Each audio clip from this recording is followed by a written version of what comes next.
What if you turn hardship into greatness, anger into serenity?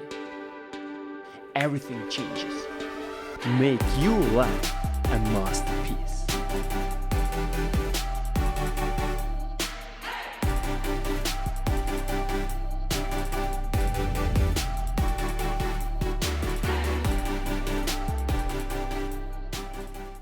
So what do you want your conflict to do for you?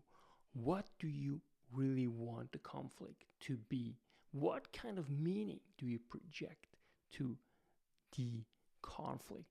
And why do you want your conflict to be this way? And then let's look at how we can change the meaning of the conflict. So what do you want your conflict to do for you? You want to grow. Therefore, you have to change the meaning of the conflict, and you have to start associating conflict as a source of personal and really interpersonal growth. It's meant this way. Life is not meant to be easy. Life is really meant to make you grow. And it's the meaning on the situation we face that we project that really determines our destiny. So we can either look at it as an opportunity, or we can look at it something that is an impediment to whatever we want to achieve. So it's really the meaning that you associate to a conflict that changes everything, because we know that if we have a positive outlook on whatever we face, we become more creative. It opens us up to a more creative way of looking at things, and to really start looking at the things in a way that is solution oriented rather than more to the detriment of a solution. And therefore we have to look at it really as a source of growth rather than an obstacles that really impedes us of doing what we truly are meant to do. So that's really important. So what does the conflict do for you? Write it down. Write it down. What should it do? Should it grow your physical, your emotional, and also your psychological muscles? If this is the case, a really good approach already, because then you start becoming more calm while facing a conflict.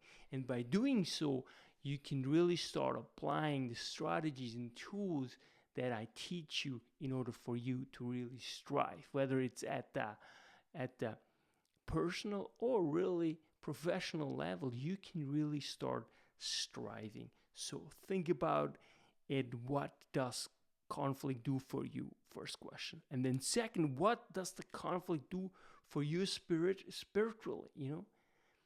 What does the conflict do for you psychologically, emotionally, and really socially? Because again, too, you will ultimately enhance the relationship with the person that you are in conflict with if you really engage on a deeper level. For example, I always tell people that, look, if you do not have a conflict with a person, you don't have a relationship.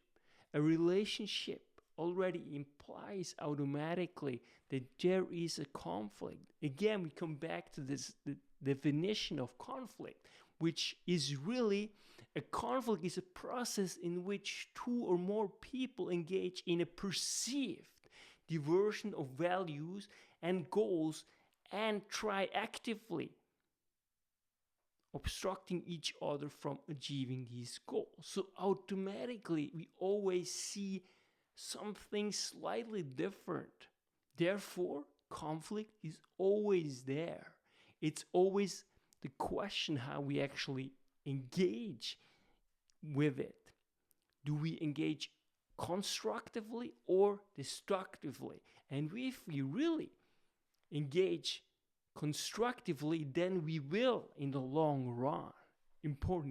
run, actually improve the relationship with our co-workers, for example. I promise you. So go through the questions, and then we get a step further in really becoming more aware what really conflict is and what it does and why it is important and how really ultimately address conflict in a more meaningful and constructive way.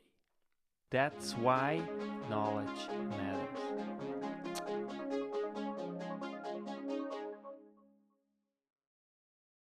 Make your life a masterpiece. Visit now programs.the-ykm.com. Meant to make you grow.